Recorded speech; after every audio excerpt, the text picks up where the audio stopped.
Okay, before I begin, I just want to say again, this is going to be very, very simplified. I'm going to leave a lot of pieces out, but I'm going to try and give a general outline of what's going on. Okay? So there's going to be some things missing. Treasuries, I'm not going to get into the importance of treasuries, the implications with bonds. I'm going to really simplify this. Okay, it all starts out here with what are called debt obligations. They're sort of packaged up.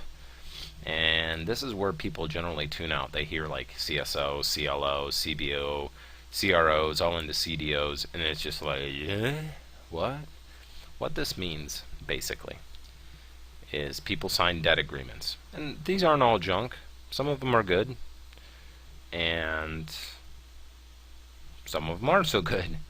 But they're debt agreements, right? Which means whoever holds this packaged up has income. Now, I also want to say here that you won't find a market like the New York Stock Exchange with charts and everything. Some people have done it independently, but you won't find an exchange where these are traded. Best way I can describe it, it was sort of just like by phone calls and, hard selling. These were just sold all over the place like some dirty black market deal almost. There's no exchange that had oversight of any of this that was going on. But anyways, these are debt obligations. They were sold all over the world. And whoever held them, hey, I got money coming in because these people owe money. I bought the package, for whatever rating it was, for whether it was credit cards or real estate or wherever it was at, whatever kind of loan it was. I've got income because they're paying into this and I'm getting paid, and I'm not going to get into the complexities of the actual package. But hey, all over the world. But since there was no exchange that this was on, which means it wasn't illegal. None of this was illegal. There was no exchange. There was no oversight. There was nothing like that. People weren't watching really the stringency of the ratings, and that's where subprime comes in. People, these debts, they were getting a hold of them, and they weren't watching what they were getting a hold of. And this is people that should not have, a lot of these should not have had loans. Again, not all of them. Some of them, again, these are still, there's still money with them. There's just not a market for them. Well, why? Well, let's just take like the CROs.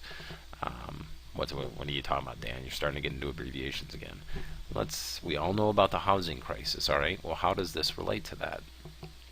Now, before we get into that and why they're losing value, we need to say that, okay, people had owned these things, right? Institutions, companies owned these, and that's where you hear about subprime exposure.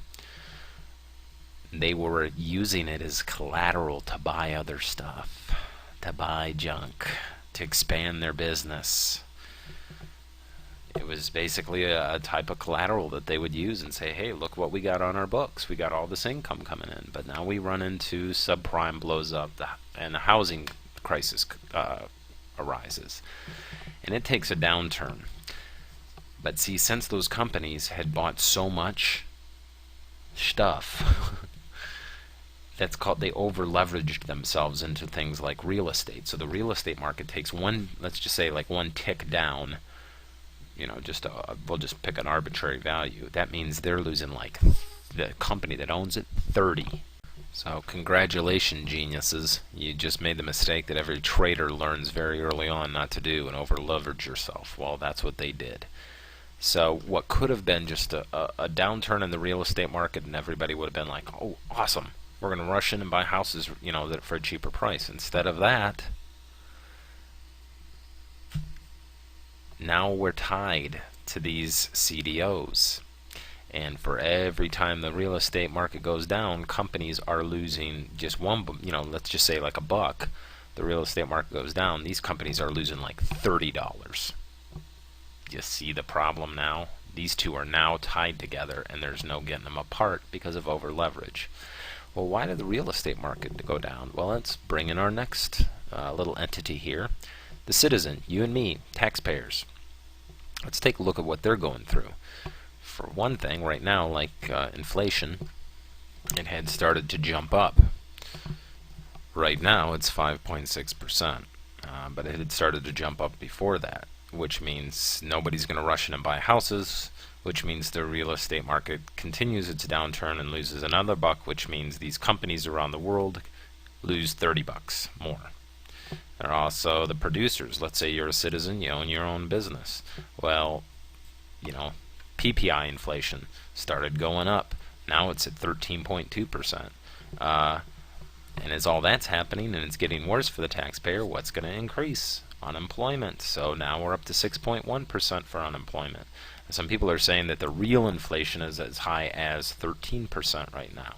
So they're having a hard time, which means they're not going to rush in and buy houses, which means the real estate market's going to go down another dollar, which means these companies are losing more business and they are forced out of business. Now there's nothing left.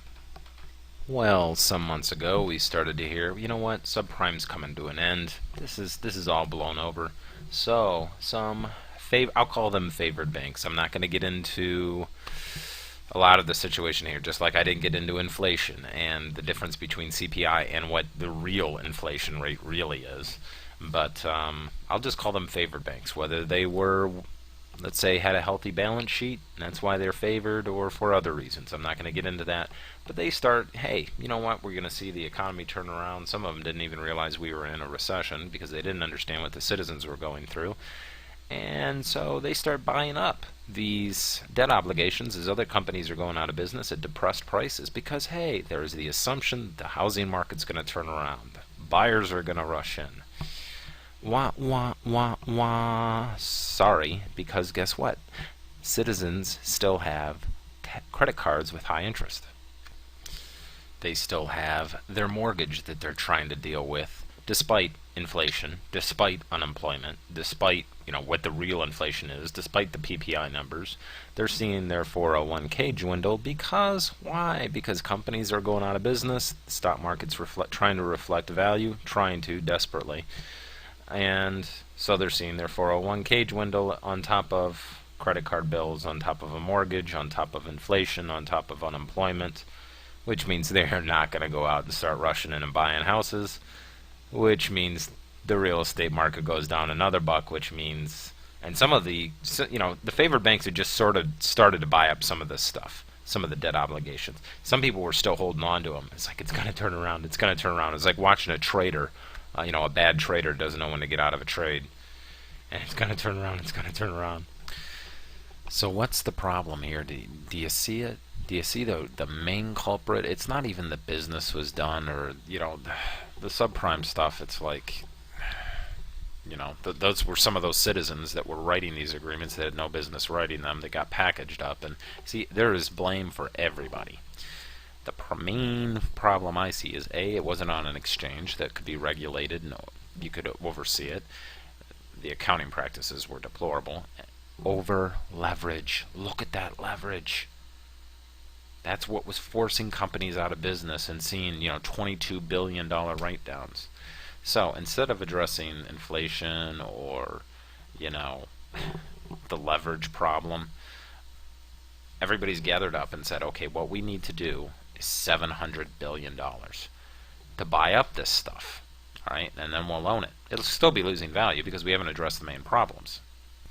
See, unemployment's still high. That's a problem. Nobody's going to rush in. The housing market just doesn't suddenly it just turned around on us. No.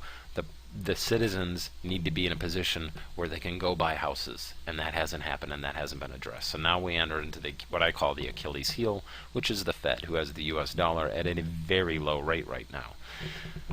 So your credit cards and your mortgages, those are as low as you're going to see them. And that's why I said I'd like to be in a spot where we can raise rates. No one can afford the rates being risen right now because the lenders have proven that they're not gonna ease up. Everybody's in a mad scramble for money. I'll finish up my comments on the daily blog.